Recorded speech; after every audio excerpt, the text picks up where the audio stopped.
Hello? Can we get settled for I Never Thought It Would Be So Good workshop? Could we have a moment of silence for the addicts that still suffer in and outside the rooms?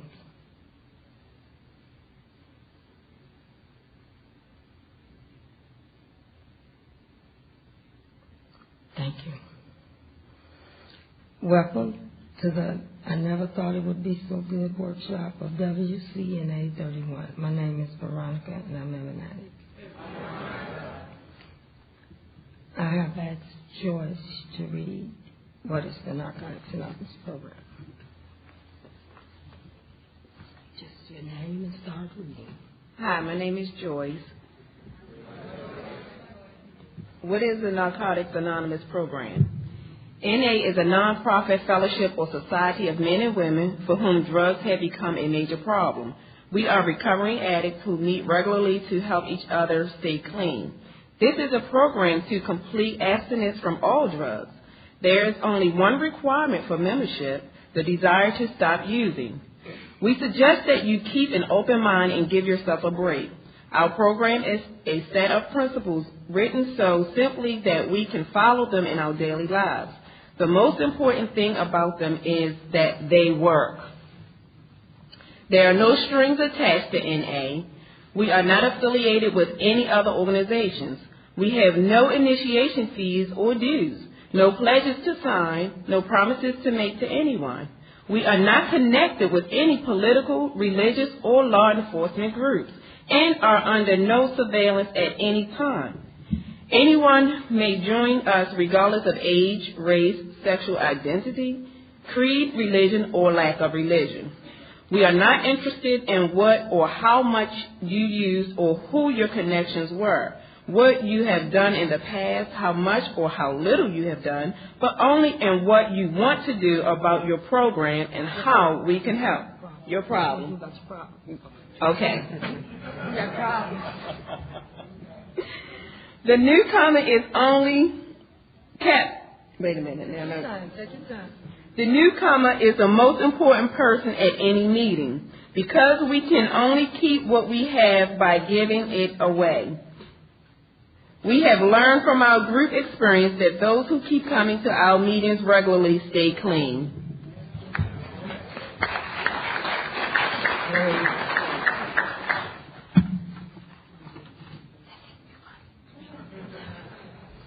Hi, I'm going to ask Jordan to read Why Are We Here? Recovering addict Jordan. Why are we here? Before coming to the fellowship of NA, we could not manage our own lives. We cannot live and enjoy life as other people do. We had to have something different, and we thought we had found it in drugs. We placed their use ahead of the welfare of our families, our wives, husbands, and our children. We had to have drugs at all costs. We did many people great harm, but most of all we harmed ourselves.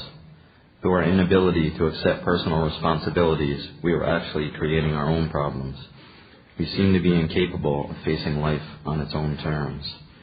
Most of us realized that in our addiction, we were slowly committing suicide.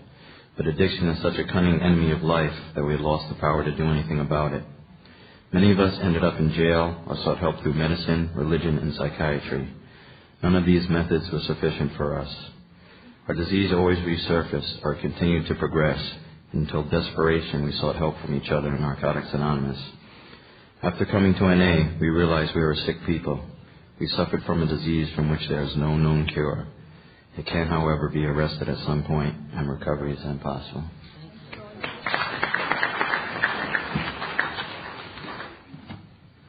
I need one more reader. What's your name? Hi, Greg. We're going to read We Do Recover. I'm Greg. I'm an addict. When at the end of the road we find that we can no longer function as a human being, either with or without drugs, we all face the same dilemma. What is there left to do? There seems to be this alternative. Either go on as best we can to the bitter ends, jails, institutions, or death, or find a new way to live. In years gone by, very few addicts ever had this last choice. Those who were addicts addicted today are more fortunate. For the first time in a man's entire history, a simple way has been proving itself in the lives of many addicts. It is available to us all. This is a simple, spiritual, not religious program known as Narcotics Anonymous. Thank you.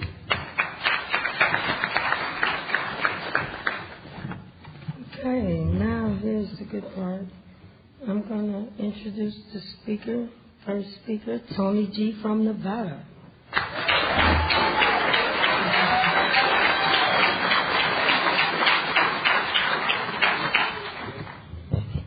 Yeah, thanks. My name's Tony. I'm an addict.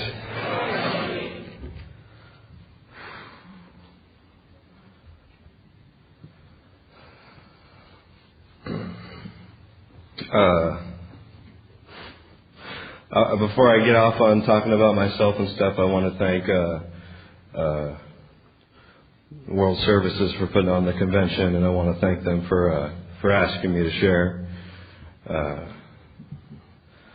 I'm used to being on kind of another side of the convention, and I went to my first World Convention in San Jose when I was like 19 years old, had a couple years clean, and was running around there, and I didn't know my way around, and I was overwhelmed by all these people, and just thought, I didn't like it, is the truth. I mean, it was too many people and too much, and I couldn't feel my legs by Saturday night, and I had nowhere to sleep, and I was sleeping in some VW bus, and it's like I knew a lot of people, but I hadn't really taken advantage of any of the contacts. I mean, my sponsor was like the main speaker, and I remember walking around that convention, and I thought to myself as I was walking around that convention that I never wanted to go to another World Convention and not be involved in some way.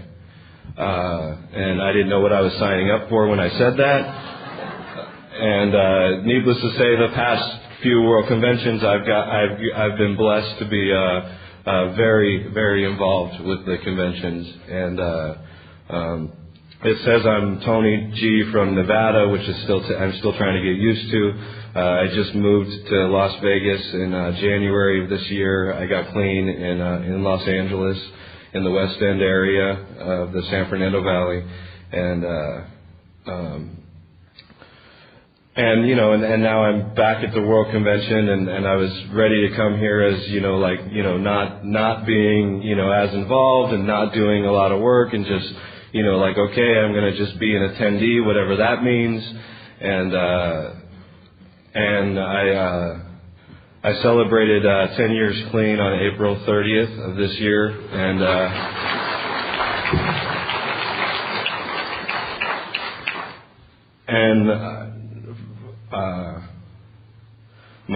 my birthday present, I remember where I was and everything. Someone from World Services called me up, and they're like, "Hey, we need you to do something for us at the World Convention." And I'm like, "Okay, what do you need?" And he said, "We need you to speak at a workshop. We want you to speak at a workshop." And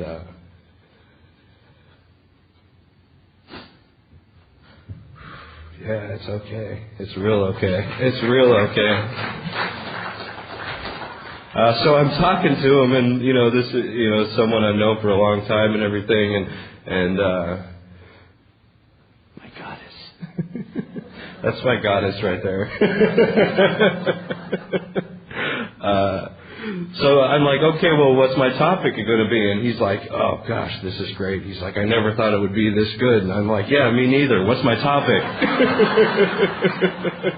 He says, no, I never thought it would be this good. And I'm like, you gave me that topic? And like a good addict, ever since then, I've just been thinking about how good everything has been, and like having to like not think myself right out of it. And that's where I've been at. And here I am at the World Convention, walking around completely overwhelmed that I am who I am right now, and that I am who I am today. My sponsor couldn't be here. I just got off the phone with him before I came here, and I wish that he was here.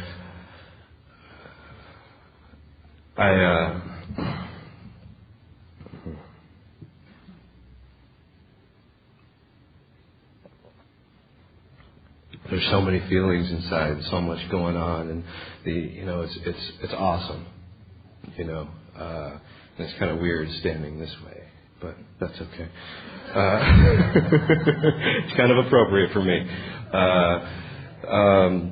I've shared before, the best way for me to describe it is, I consider the people that are here that have come before me, my sponsor, the people that are in my life.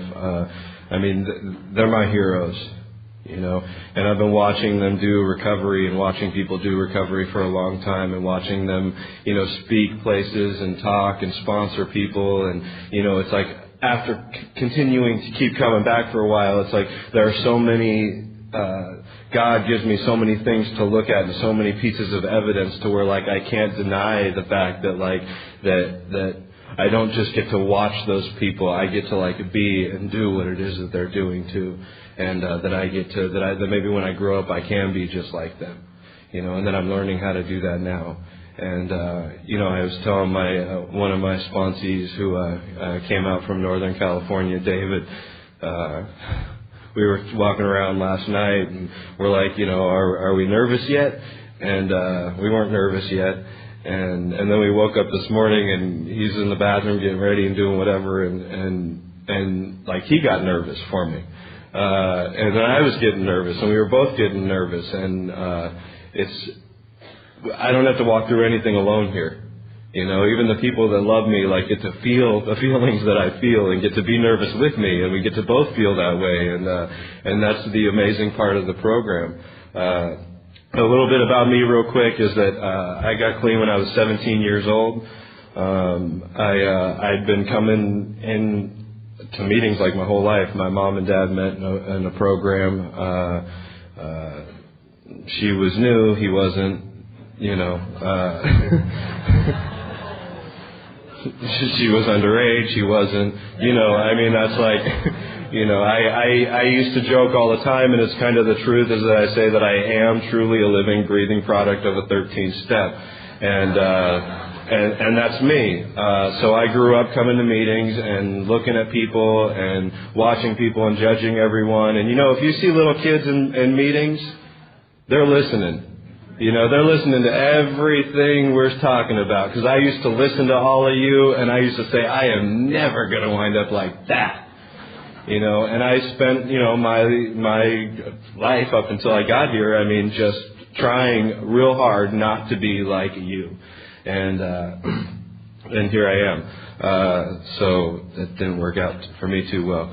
I used to share that I used to share with people that when I talk, I say, like, I started drinking. I remember started drinking and using when I was like 6 and 7 years old. And my mom heard me speak one time, and she said that I was lying. And she said it in a big group of people, and I didn't like that very much. And she started telling me that I wasn't going to bed without NyQuil, like when I was 2 and 3 years old. So my whole life had always been that, and it took me being, like, really beaten down to get here. And when I got here, I just thought that I was going to hang out for maybe like a year or so, get my stuff together, get my life together, and that I'd be able to, like, move on, that I'd be able to go somewhere else and be able to use like everybody else used, and that it was just a bad patch in my life, and I'm still coming back, trying to get all my stuff together, get my life together, and maybe that'll be true, like, way down the line, but I'm in no danger of being recovered today. I got here and I saw people, and they had, like, they had this light in their eye, and they had this sparkle, and they had this something going on with them, and I wanted that. I'm a seeker. My sponsor calls me a seeker, and I search things out, and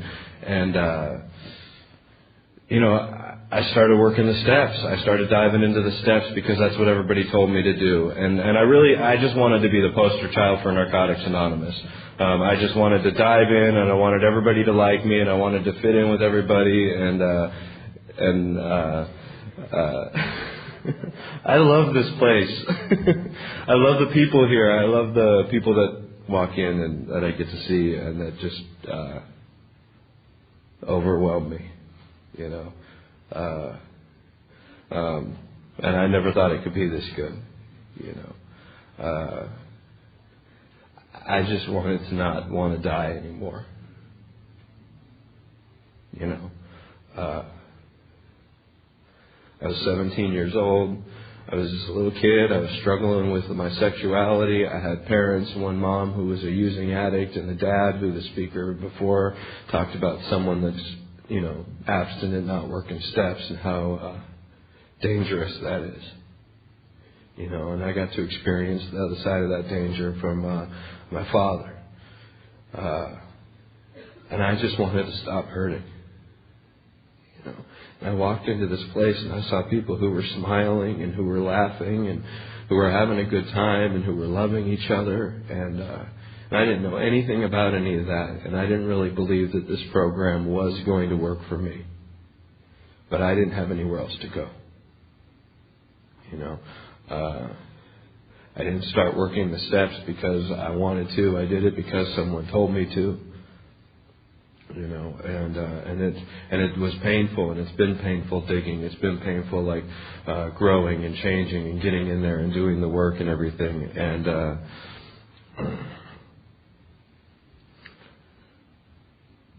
I got where I'm really at right now is you know, completely overwhelmed by being in Hawaii. It wasn't even on my radar to be in a place like this. I didn't sit around when I was a kid and dream about going to Hawaii on a vacation, you know, you know, I've got some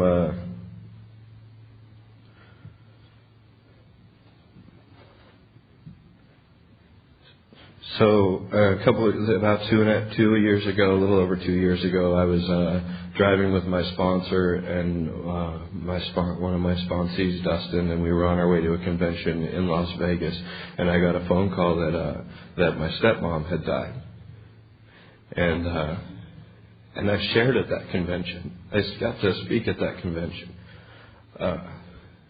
and I was in the middle of all of it, and I got to get up at the podium and be there, and so I got her. She grew up in Hawaii. And I got her ashes, and I've been holding on to them for over 2 years now, and I'm moving them around with me all over the place and all this stuff, and love you. So I'm getting ready to come to the World Convention like a month out, and I'm not saying anything to anybody. I just got this box with this flower on it. It's just sitting there, totally minimal. Doesn't say anything to anybody.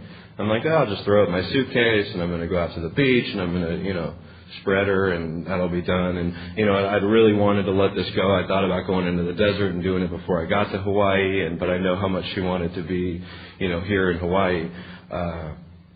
So about a couple days before I came out here, I decided that, you know, I just happened to mention it in passing conversation to, it was actually my goddess who was in here a second ago. And she says, have you mentioned that to anybody else? Have you talked to anybody else about that? And I hadn't, of course. I hadn't said anything to anybody. So I wound up opening my mouth and telling some people. And I wound up reaching out to, those old timers that are like around and they've got like over 30 years and you see them all the time and you just say hi to them and all that. And, you know, you don't really think to like reach out and ask them for anything. So I asked this guy that lives out in Hawaii that has over 30 years clean. I had to follow direction, and I asked him for some help with that. If there was a place where he knew that I should go or anything like that. He talked to me and he asked me what her name was, and I told him, you know, her name.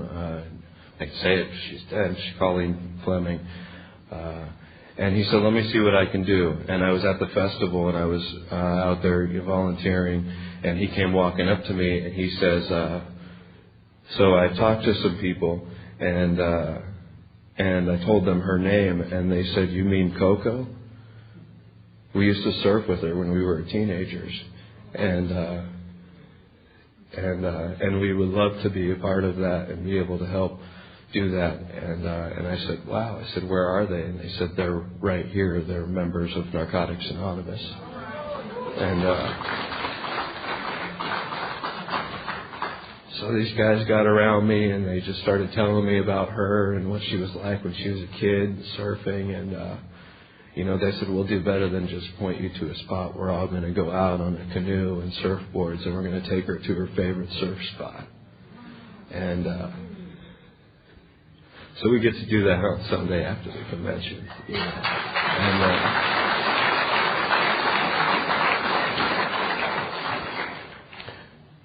And I never thought it would be this good. You know. I pictured myself alone on some rock somewhere throwing her ashes and then like blowing back in my face or something. You know, I mean, that's what I was waiting for. And then I'd sit there and like smoke a cigarette and be like, okay, well, that was cool. And then I'd go and share about it in a meeting and everybody would smack me and say, well, why didn't you say anything to us? And I'm like, it's over, it's done. And I just walk around and, you know, keep it all pent up inside. And I do not have to live like that today. You know, I do not have to live like that today. You know, I can talk about where I'm at. I can reach out. And even when I don't want to, I can ask for help. And I can tell some people how I'm feeling. You know, and they will embrace me. And the fellowship of Narcotics Anonymous continues to embrace me. They embrace me when I can't embrace myself. They pick me up when I can't pick up myself. You know, they show me God when I can't see God. All right, because I can't always see Him. I can't always feel God. I don't always get to experience God. I'm not always walking around just emanating God. You know, most of the time I'm walking around and I don't really like people. You know, I'm like, there's people around me, go away, don't touch me. You know, I mean, that's like not my thing. And God comes right down through all of you and just gets right through it. Breaks right through all that stuff and penetrates me in a way that drugs could never penetrate me. That all of the things that I have always obsessed on and continue to obsess on since I got clean that are not drugs cannot penetrate me. And there's a list and and there's a list and then there's another and we just keep making all these lists and then all this other stuff keeps coming up. And I think I never thought it could be this good. I'm like, phew. Ignorance is bliss sometimes. So I get to be here. You know, I get to be here surrounded by people that like, you know, that I don't even know that get to like embrace me. They get to love me. You know, I got to get this other thing out too because it's been on my mind. Is that my sponsor loves this thing, and it's really where I feel like I was trying to think. Well, what step is? I never thought it would be this good. I think it's all of them. You know, I'd shared one time, and I'd heard this thing when I was in school because you know I've been able to go back to school and everything since I've been clean, and there was this quote from this guy from Isaac Newton. And he was being given this award, and he said that he has only been able to see as far as he has seen because he's stood on the shoulders of giants. You know, me left to my own devices, I don't belong here. I mean, I am like. I have only been able to see as far and go as far and do as far and be everything that I am because I have literally been standing on the shoulders of giants. You know, those giants are my sponsor. You know, those giants are my sponsees. My friends. The people that like I don't even know yet. You know, the guy with 3 years clean coming out here from Miami. You know, chilling on the beach. Got clean when he was 15 years old, makes me feel old. You know? Like, damn. Then I got a sponsee who got clean when he was 14. I'm like, we got you beat. And then we get to joke about that, and then we realize that somewhere along the lines we're all like sponsored by the same guy. You know, I mean, we're all together. We're all like one family. You know. When I first had to write on powerlessness, I thought my life was over. I thought I was screwed. Powerless. My life is unmanageable. I could get with all that. I could get with, you know, how screwed everything really was. You know, I can't trust my thinking. I can't trust where I'm going and who I'm doing, who I'm doing. It's an honest program. I'm not going to correct that one.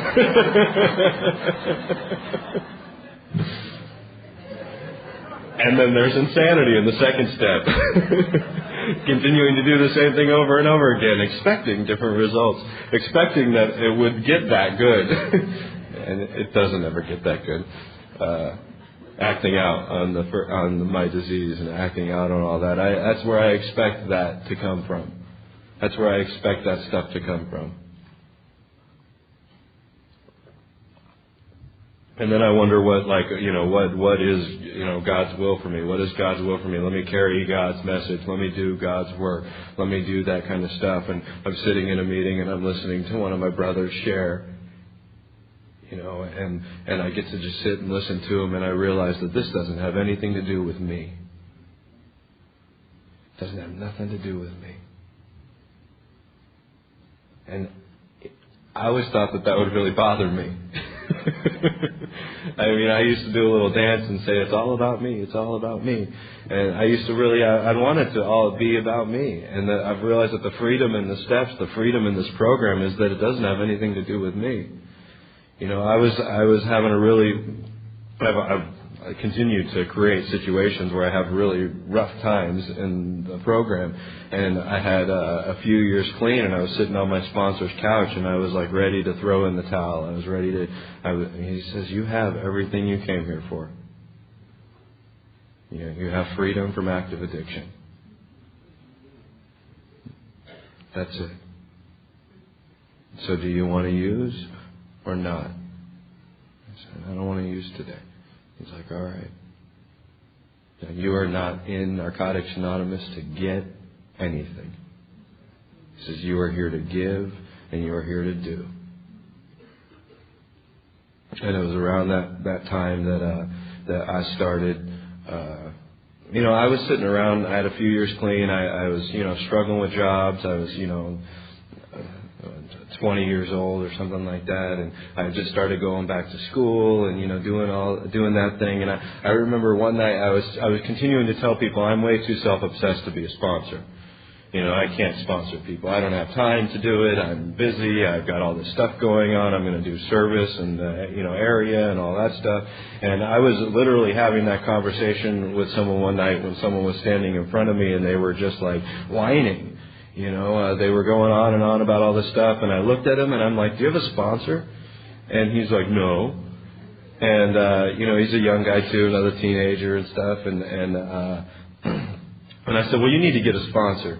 And he's like, well, how do I do that? And I'm like, you ask somebody. He's like, will you sponsor me? And I was like, I need to talk to my sponsor about that. So I called my sponsor, because he's going to tell me I'm too busy to sponsor anybody. And he says, that's great. And when I got clean 10 years ago, like I said, I was 17 years old. There was another guy with me at the time that was 16.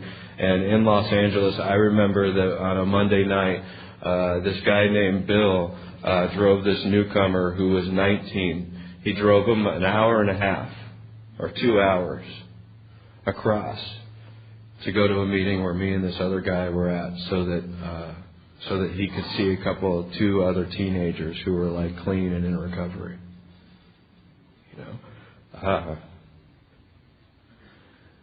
One of the last nights that I was in LA, we were at a young people's meeting that we have out there. And the room was packed. Standing room only, the room was packed. And I think I was like the oldest guy in the room. Just filled with it. My sponsor had told me a few years ago I was ready to go either leave NA or go to another fellowship because there were people that looked like me and were my age and all of that. And I used to sit at my home group, and there was this long row and all these metal chairs, and I used to put my arms up on both chairs and kick my feet up, and I used to tell my sponsor I need to go to a place where there's people that are more like me. And my sponsor said the same thing about that if I go somewhere, that when that next guy comes in that is just like me, he won't have anybody.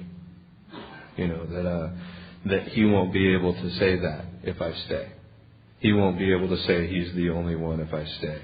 And, I'm always trying to prove my sponsor wrong. So lots of times I follow his direction just out of spite, just so I can go back to him later and I can say, see, I did what you told me to do, and everything got screwed up, and it's all your fault. And I haven't been able to do that yet. I have been able to, I'll let you guys know, I have been able to go to him several times and say, I didn't do everything that you told me to do. I should have listened to you, and it's all my fault. But I stayed. I stuck it out. And when I got clean, I saw all these people who had been here and who had, at the time, they had 20 years, 25 years. Now they all got like 30 and 35 years and stuff. And I was kind of jealous of them that they got to, they tell all these war stories about, when they were going to meetings, and you still get to hear it. They go into meetings and they're the only one in the room, and they're sitting there waiting for the next addict to walk in, and, they're writing they're doing all this stuff. And I was jealous. I'm because, look at us now. Meetings everywhere. I'm spoiled rotten in Southern California and whatever. And my sponsor told me that I had an opportunity. That I had an opportunity to do what it is that they had done. And so I stayed and I stuck it out. And then I got to move to Las Vegas in January, and I get to continue to be able to do that. Because I got there, and there's this beautiful fellowship out there. And there's some of them here, and there's some of them that couldn't make it that I know what's going on right now. And I got to continue to do that, and I get to continue to show up, and I get to continue to give, and I get to continue to be a part of other people's lives. In spite of myself. And just when I think that I can't do it anymore, just when I think that I can't make it another day, just when I think something happens. Something magical happens. The basic text that says the steps do not work by magic. And I don't think that they do work by magic, but I believe that there's magic in the steps. There's something that happens here that is greater than me.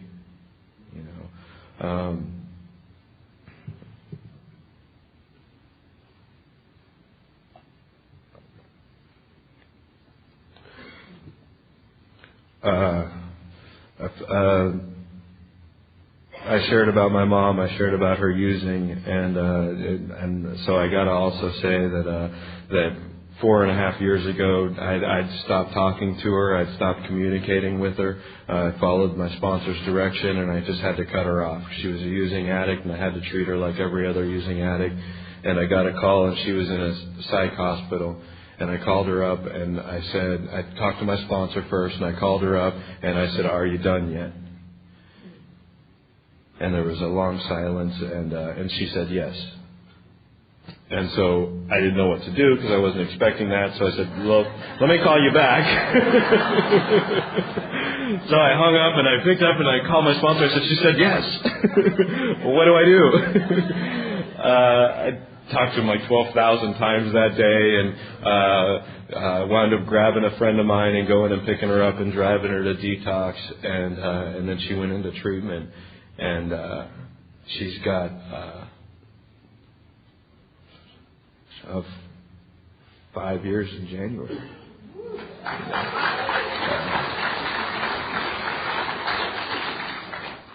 And she sponsors people. Some people who are in this room.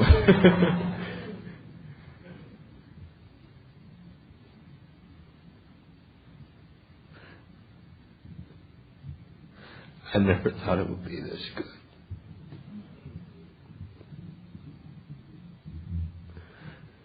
The women in Narcotics Anonymous embraced me when I was, this little kid growing up, and they all used to say, "I'll be your mom. I'll be your mom. I'll be your mom." Narcotics Anonymous gave me my mom. Narcotics Anonymous literally has given me my family. I have this little niece that my mom takes care of. That if my mom wasn't around, she probably would have been off with her mother that I'd never see. My little niece, she's almost 3 years old. She calls my sponsor Papa. That's her Papa. My sponsor and his wife have embraced my mom. My brother says I love you to my sponsor. They hug. I bring my brother to my 10-year party, and people try to reach out and shake his hand, and he looks at him and smiles and gives him a hug.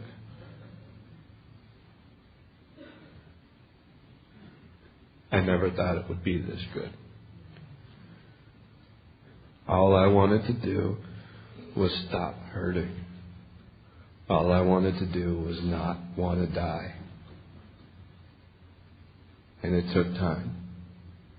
I still wanted to die up until I had about 2 years clean. I did step work. I remember doing step work one night, feeling really pumped. By the time I got home, I had lost my pager. That was a few years ago. The pagers. Like, I hate that I'd like date myself with stuff. I had my pager. It was my lifeline. And I'd lost my pager, and my solution, at just under 2 years clean, was that I was going to hang myself. I was going to hang myself. I grabbed a cord, and I tied it together, and I found the hook in the wall, and all of a sudden my phone rings, and my sponsor called me and said, "Did you leave a pager in my car?" I said, yeah. All right. Well, I'll give it to you tomorrow when I see you at the meeting. Okay. And I hung up, and I'm like, well, now what? Well, now what the hell am I going to do and think about? And that is the quality problems of my life. Is that things are so good today that I just got to make stuff up to worry about and make stuff up to think about. Make stuff up to get spun out about. You know, and that my support group in my life gets to love me through that just as much as they love me when I actually have like real problems that come up. And I thank them for that. You know, and I thank the fellowship of Narcotics Anonymous. You know, and I thank the guy with 30 years clean that I came walking out of the bathroom with. You know, that I looked at him and he said, "Hey." I said, "Hey, I'm getting ready to go do what you guys do. Thank you. Thank you for letting me be here. Thank you for letting me walk in your shoes for just a minute. Thank you, guys. Thank you for embracing me. Thank you for being here. Thank you for overwhelming me constantly."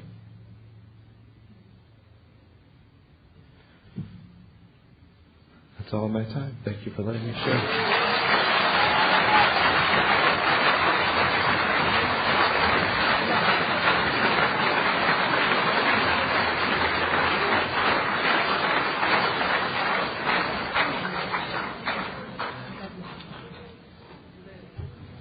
That was excellent.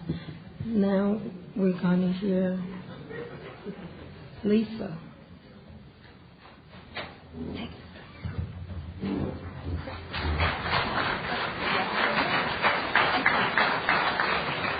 Lisa is from Dallas.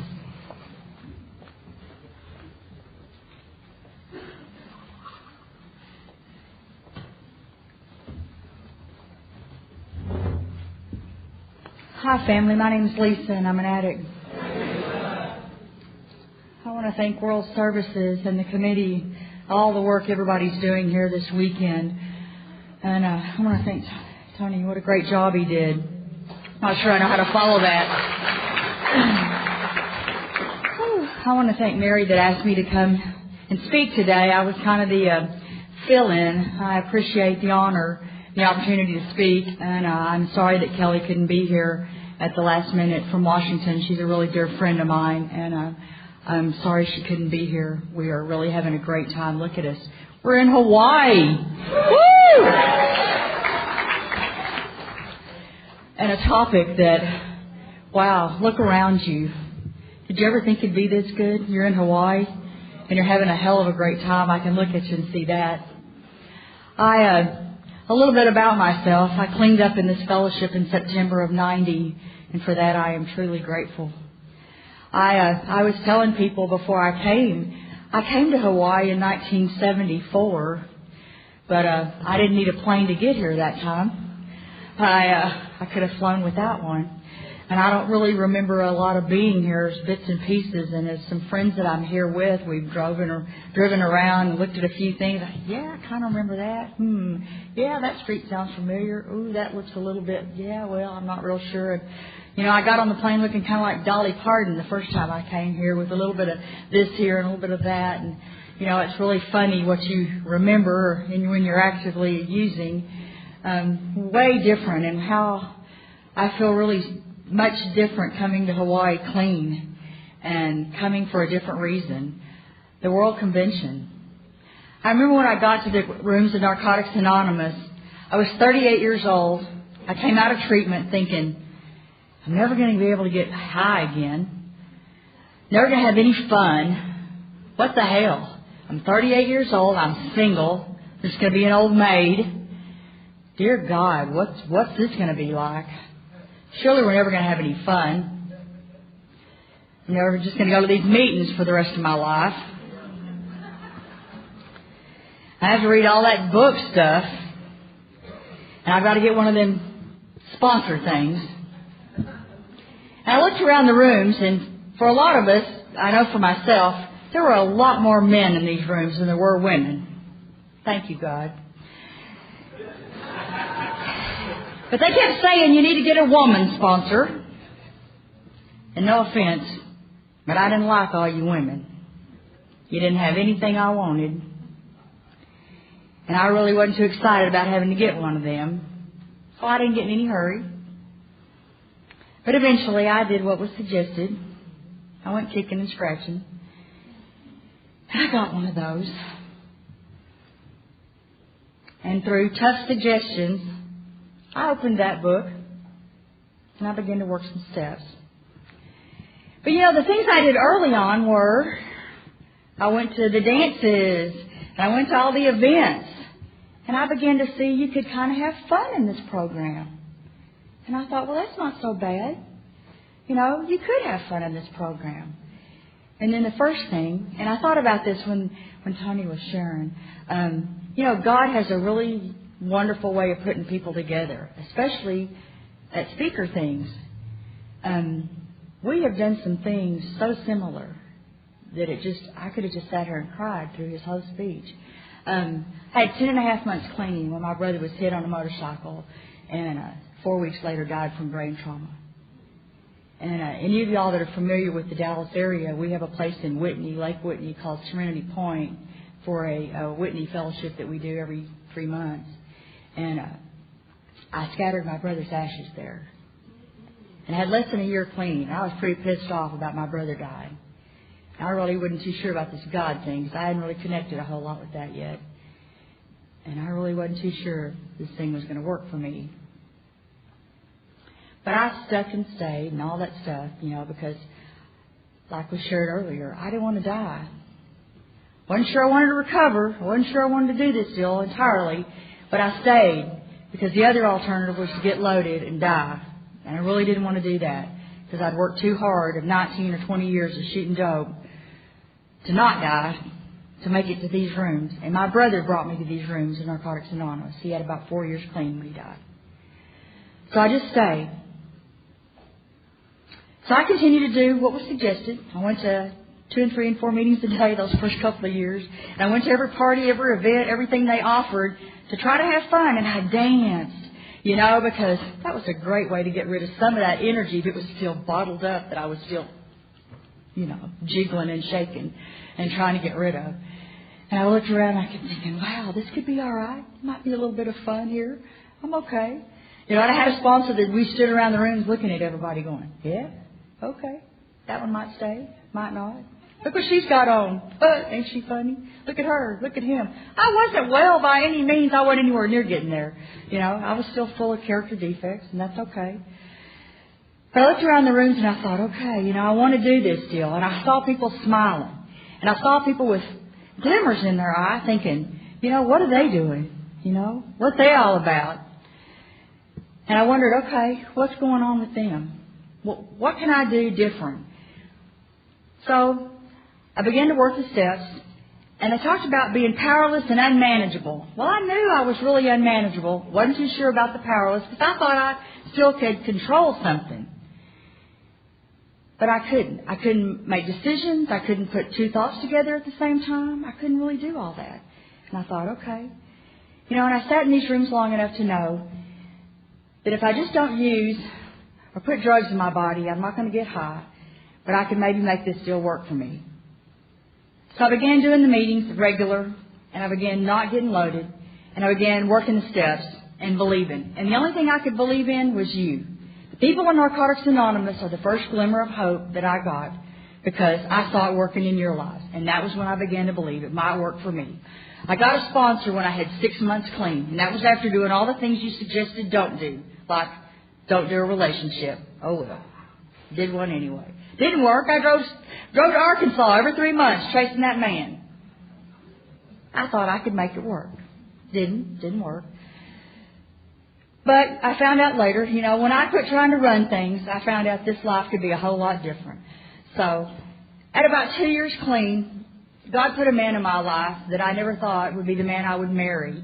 And today I have a wonderful man that I'm married to, and I never thought those things would happen for me.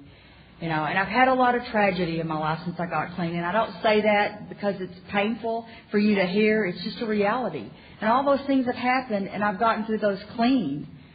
And that's the beauty of this program. There's nothing you can't do in recovery that you can't get through clean. And it's because the people in this fellowship will pick you up and carry you through that because they've walked through it themselves. I've had the opportunity to work with other people when they've had to lose someone and tell them that no matter what, you don't have to use. And that there's other people that will help you go through that. And just like the gentleman shared, wow, what a story, to come here and have someone know and go through what you're going to walk through today and help you do that. There's always some people that are going to help you do that. I've had the opportunity to walk other people through that, and my recovery has grown. When I finally got to hear people talk about that God word, and it was so scary to me because I didn't have a God when I got here, and I wasn't sure y'all would let me stay. And the beauty of this, y'all let me find a God of my understanding, one that would work for me, and one that would be loving and caring, and I needed that. I didn't feel loved or needed anywhere I went when I was using dope. A lot of people asked me just not to come back, ever. And y'all told me every time I came to a meeting, keep coming back. Y'all still tell me that. I'm grateful. I'm real grateful.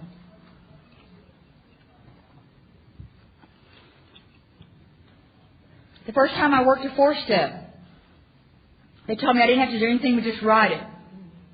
Okay. I took a little time writing it, about 2 years. I don't recommend it. They tell me you're not in any hurry to work the steps. I wasn't. I have one of the greatest sponsors in the world. I've had the same sponsor since I got clean. And I sponsor a lot of people. They don't always call me. I don't call them. It's not my requirement. That's their deal. My sponsor has never pushed me to do anything I don't want to do. And I'm grateful for that. She has highly suggested sometimes. And I've highly refused sometimes. But I'm grateful because I've had the freedom of choice since I got clean to do what I need to do to take care of me. The issues that have come up in my life have been things that God has given me to work on when I could work on them.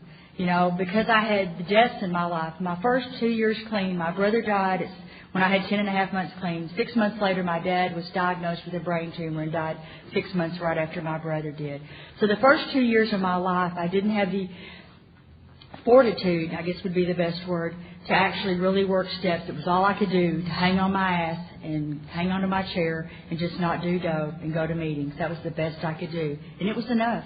It was just enough. And the other part was to let y'all just love me until I could just get through what I was going through and stay clean and keep coming back to these meetings. And I did that. And who'd have thought? I never planned on that. When I got out of treatment, I went to treatment to get off of one particular drug and to quit shooting dope. And I did that. And I got out of the treatment thinking, well, I could probably, once I quit doing this, I'll probably be able to drink and smoke this, and I'll just be okay, because I'm 38 and I'm going to be on that rocking chair at 60, still toking and doing whatever, because I don't have a problem with this, and this, right? Little did I know I was sick and I had a disease, and I didn't know all that. I thought I knew something. I was 38. I was supposed to know something. Y'all taught me through the years. Coming up on 15 years, I don't know anything. The longer I stay clean, the more I know I don't know. And that's okay. But what I found out was I don't have to know. And the freedom of choice is that I can work on whatever I need to when it comes up.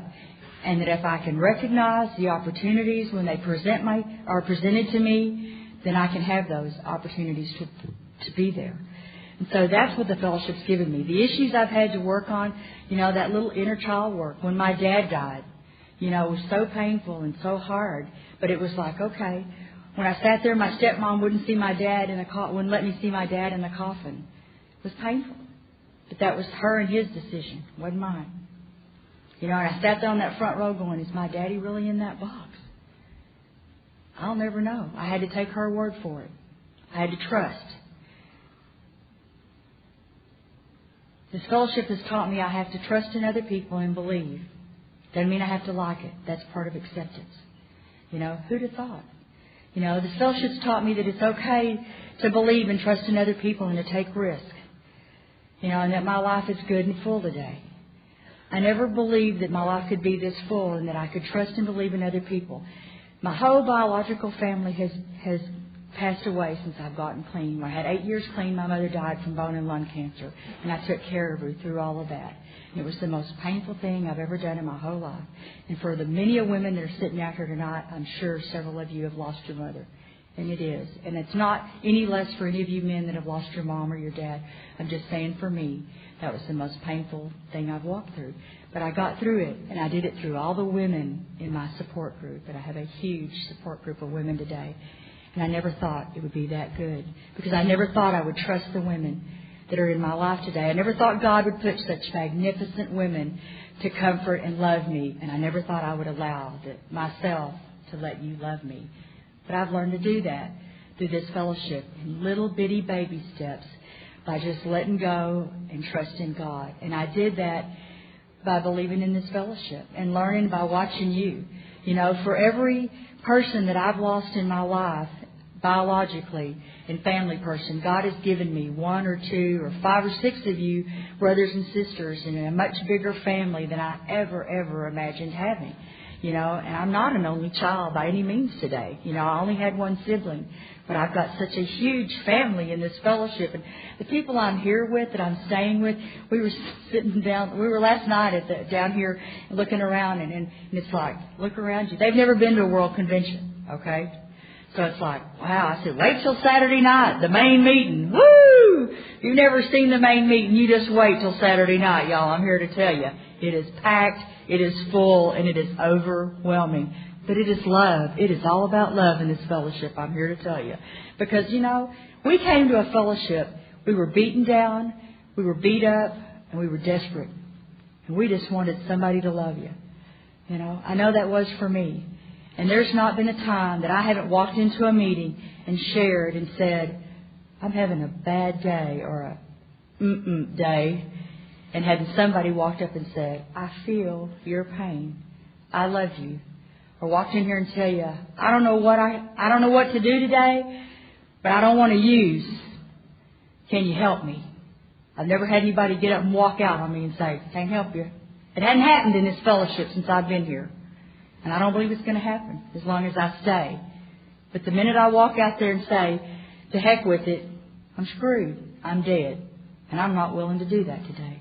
I never believed life could be this good. I never believed I would be 53 years old and still in Narcotics Anonymous. I never believed I'd be married to a man 14 years younger than me, who has 13 years clean in this fellowship, who loves me unconditionally, who I love from the bottom of my soul, who I trust with all my shit,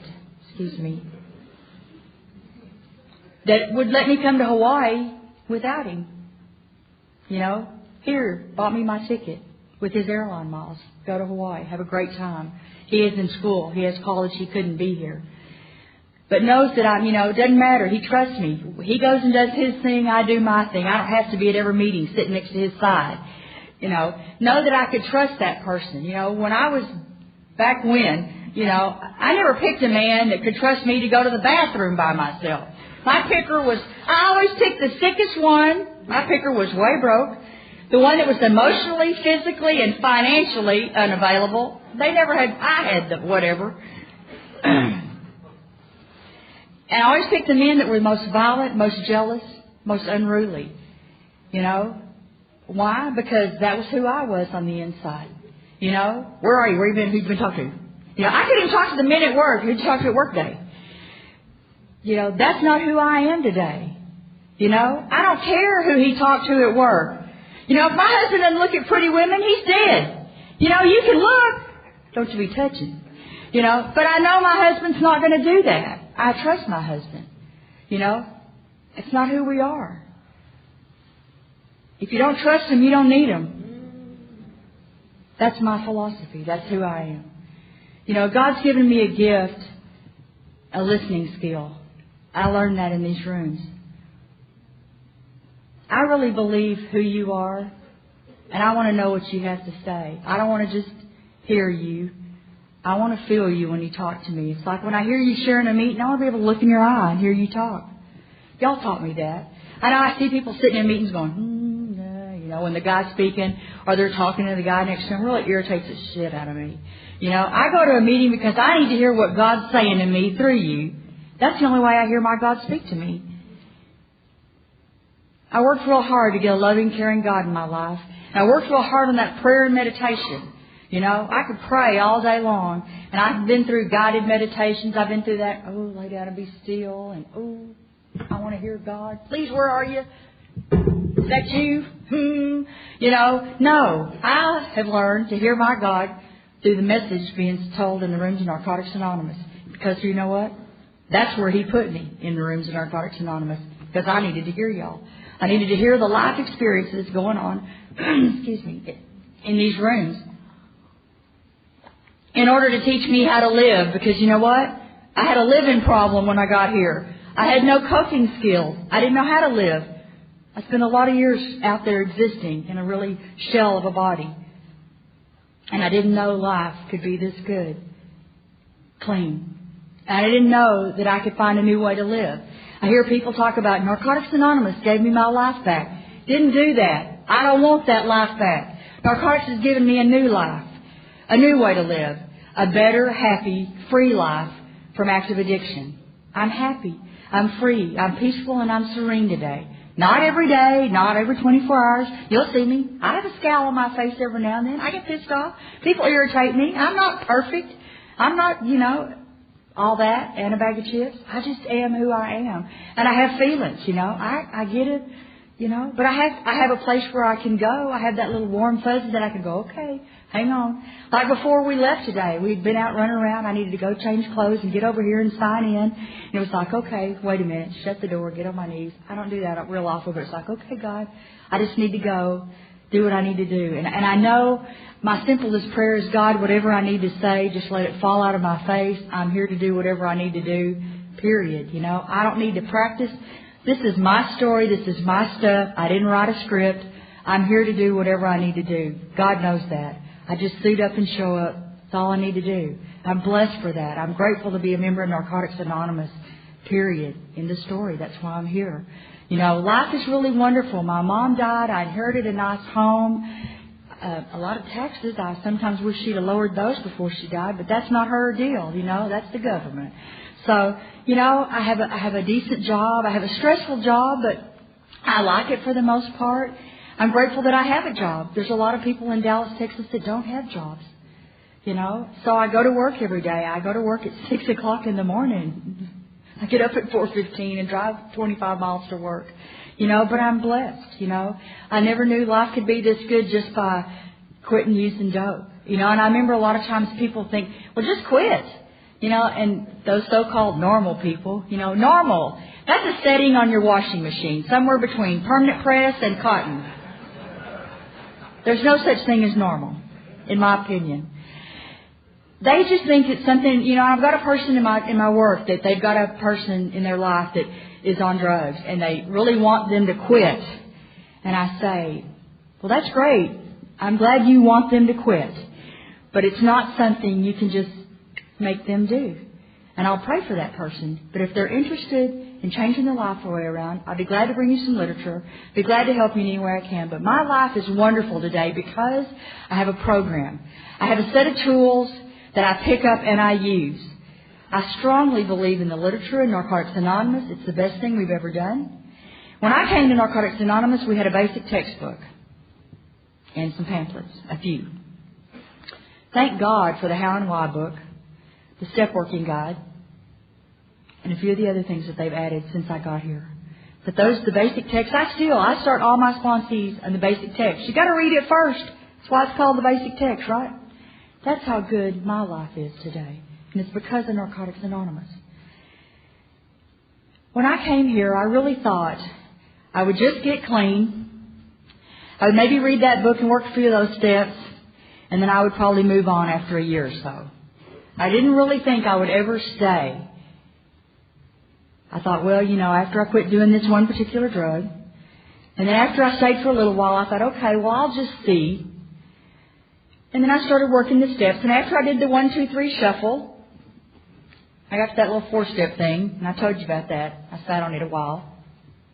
Well, it's kind of on my 4th year clean. And I hadn't done the 4-step. I've been playing with it. Here, yeah, right a little. Put it away.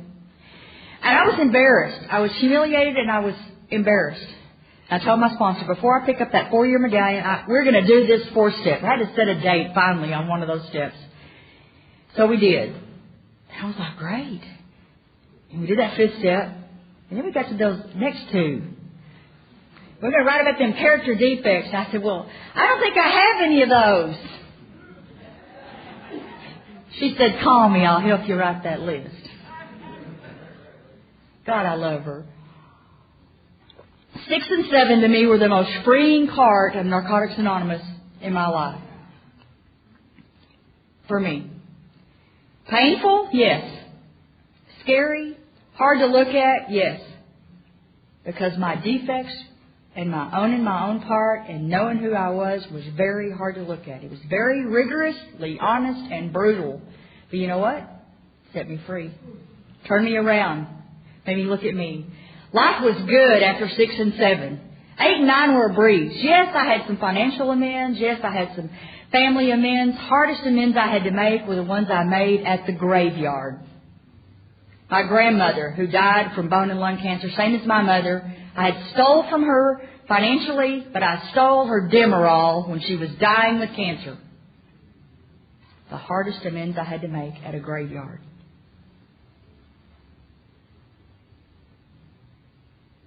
But I did it. And I wrote her a letter. And my sponsor went with me to read it at the graveyard. And you know what? I couldn't stop my grandmother from dying. And I don't know that she suffered any more pain because I took her medicine.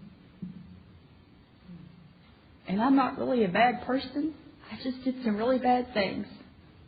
This program has taught me forgiveness. Not just for you, but of myself. And that's due to the fact that I have a very loving God in my life. And y'all have given me that. I didn't have a God when I got here. Y'all have given me that loving God. That no matter what, He's going to love me just like y'all do. And y'all love me unconditionally because I'm an addict. I couldn't ask for anything more. Y'all have given me more than I ever needed. More than I ever could have expected. You know? And y'all let me give it back. And freely, you know? Just by showing up. You know, some days all I can do is sit in that chair and hang on, even with time. You know, I go to meetings and I have a kind of a small home group. And, you know, they open it up and someone makes a topic and then they look at you. Because you got time. So? You know, they hate that silence. You know, I think silence is pretty good sometimes, you know. And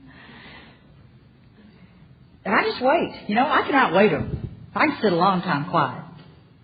I've learned that, you know. Part of the process of recovery is waiting. You know, you don't always have to do something. We're human beings, not human doings. Human beings. It's okay to just be. It really is. Part of the process of recovery really is waiting. Because, you know, sometimes you wait, you'll get. You don't have to make it happen. I promise you, you try to make it happen, you'd be backing up. My experience. That's part of that thinking you're in control again.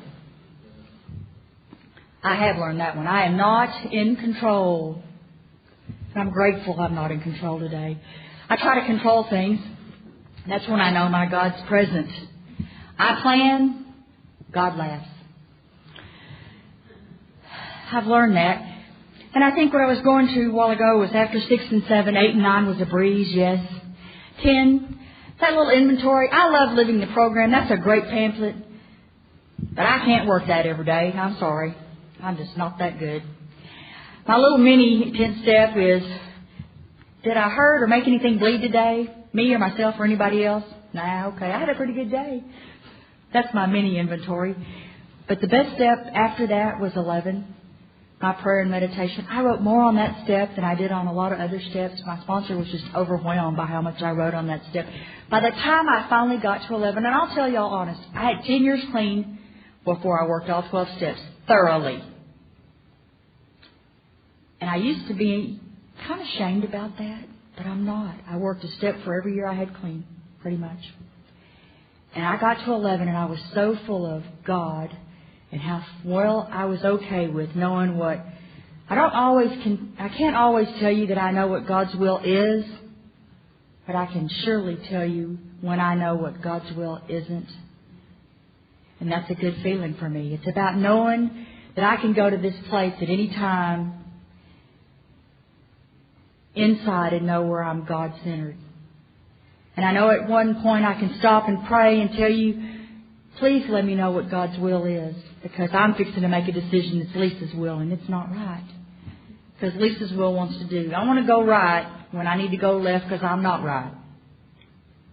It's usually not the best decision. But I don't always make the right decision. I've made wrong decisions. I still make some wrong decisions. I'm human. I make mistakes. It's part of it. Part of being who I am. It's okay. And the 12-step, I do 12-step work every day. I talk to an addict in recovery. I see addicts in recovery every day. Other than going to work and working with those people, you know, them on the washing machine, I don't hang out with anybody else that's not in recovery. I don't have friends outside of this fellowship. I just don't meet other people. I don't go anywhere or hang out with other people. It's just God's left me in this recovery thing, and I just don't seek other friendships. I don't know if that's a good thing or a bad thing. I mean, I don't hang out with the people from work, but I've just been blessed with such a wonderful life, and I never thought it would be like this. You know, my life is way too full, you know, and it's a good thing. I never knew life could be this good, that I could just go home and be okay with the kitty cats, you know. I have children. They're four-legged and hairy, and I love them. I miss them, you know, this weekend. I hope my husband's feeding them. Surely he will. The 12th step is one of those things that, you know, you can never give back enough. I can never give back what was given to me. You know, life is way too good. And when they asked me to speak on this topic, I thought, wow, that's a no-brainer. You know, everybody sitting in here tonight could have come up here and spoke on this topic. Couldn't you? You could have. Who'd have thought, you know? I never thought when I put down the drugs, when I went to treatment, when I had grand mal seizures in treatment and I thought I was going to die there, you know, gosh, I can't die now. I just came here to get better, you know. And then when I got out thinking, gosh, how am I going to do this? You just go to 90 meetings in 90 days and you go to those meetings, you read that literature and you get a sponsor and you do this and you do that. Okay, whatever, you know, scared to death. that it would turn out that I'd be 53 years old. I've been married a little over 9 years, been with my husband 13 years, and that I have a productive life and I have a nice home that's paid for and 2 cars in the driveway and stuff, And take away all that stuff, I got me, and I like me today. I can pass by that mirror and look. Oh, I like her. She's all right today. And there were times when I wanted to still drape the mirrors because I didn't like that person. I had to do affirmations when I first got clean. My sponsor gave me. The minute you got out of the shower naked, that wasn't real pretty when I first got clean. Lisa, you're a beautiful child of God. Lisa, I love you. Lisa, you're a worthwhile woman. Lisa, you have a beautiful body. I had to do those every day when I got out of the shower. And you know what? After about 6 months, I could say those and almost believe them.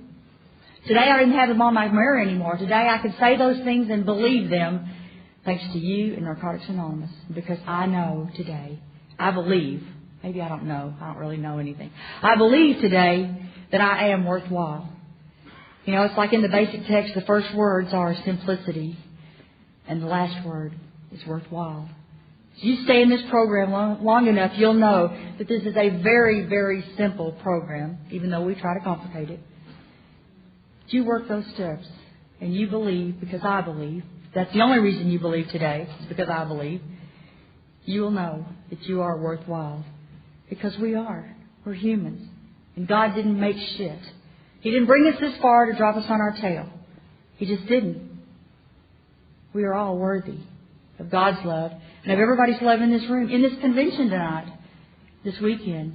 He brought us to Hawaii because we're worthwhile, right?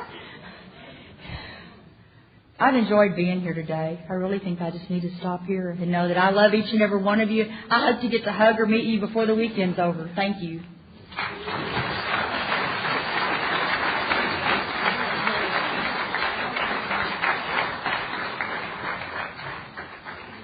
Let's thank Tony and Lisa again.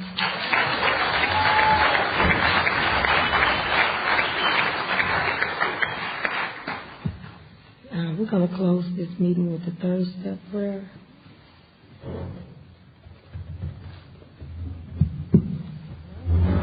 Would all who care to join?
One circle.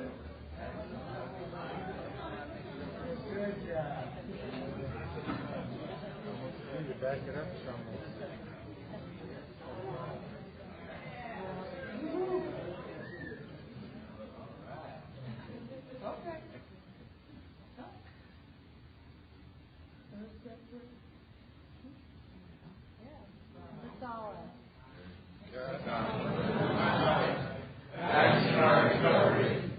Show us how to live. Please, be careful. Someone's got it. Hello. Can we get settled for I never thought it would be so good workshop? Could we have a moment of silence for the addicts that still suffer in and outside the rooms?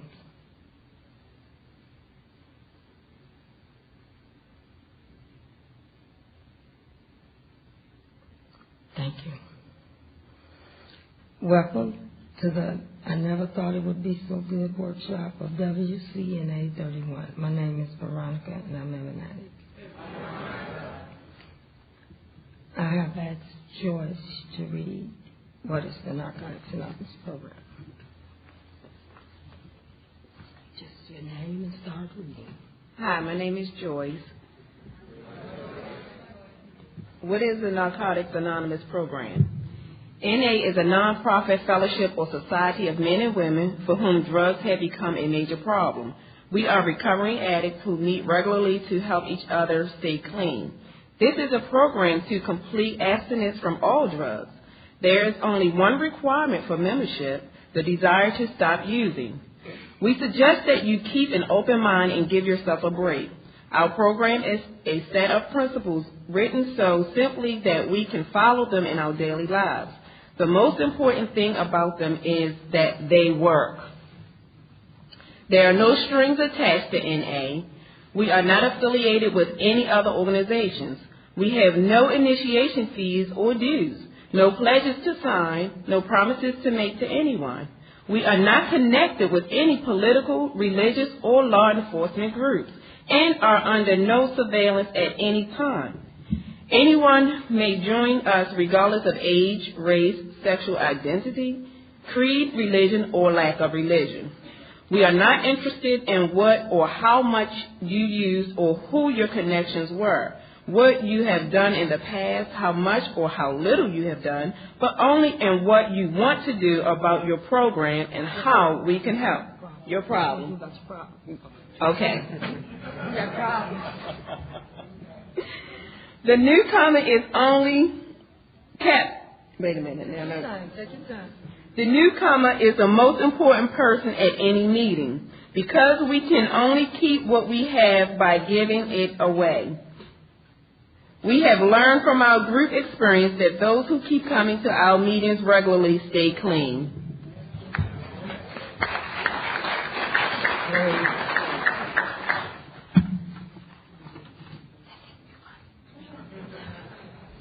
Hi, I'm going to ask Jordan to read Why Are We Here? Recovering addict Jordan. Why are we here? Before coming to the fellowship of NA, we could not manage our own lives. We cannot live and enjoy life as other people do. We had to have something different, and we thought we had found it in drugs. We placed their use ahead of the welfare of our families, our wives, husbands, and our children. We had to have drugs at all costs. We did many people great harm, but most of all, we harmed ourselves.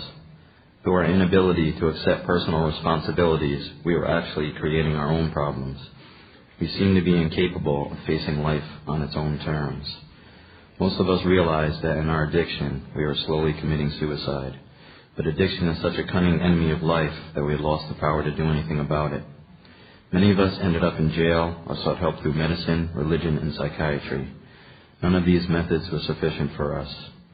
Our disease always resurfaced or continued to progress until desperation we sought help from each other in Narcotics Anonymous. After coming to NA, we realized we were sick people. We suffered from a disease from which there is no known cure. It can, however, be arrested at some point, and recovery is impossible.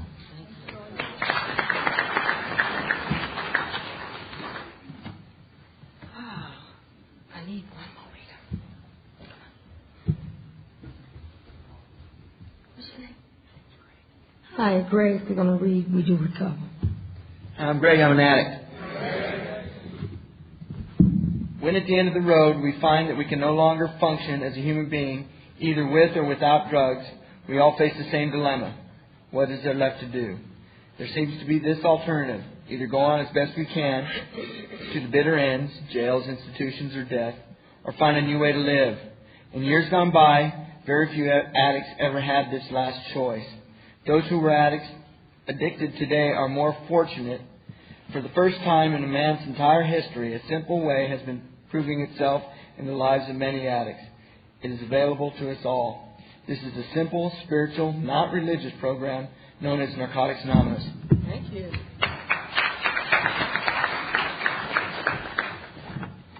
Okay, now here's the good part.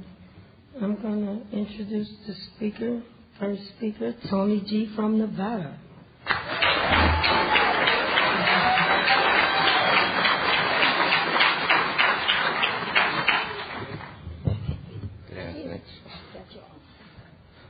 My name's Tony. I'm an addict.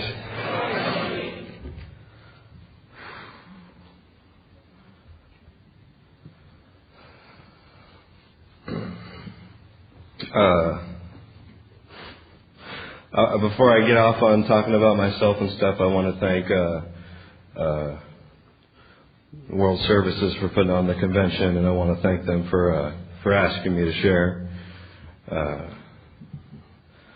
I'm used to being on kind of another side of the convention, and I went to my first World Convention in San Jose when I was like 19 years old and had a couple years clean and was running around there, and I didn't know my way around.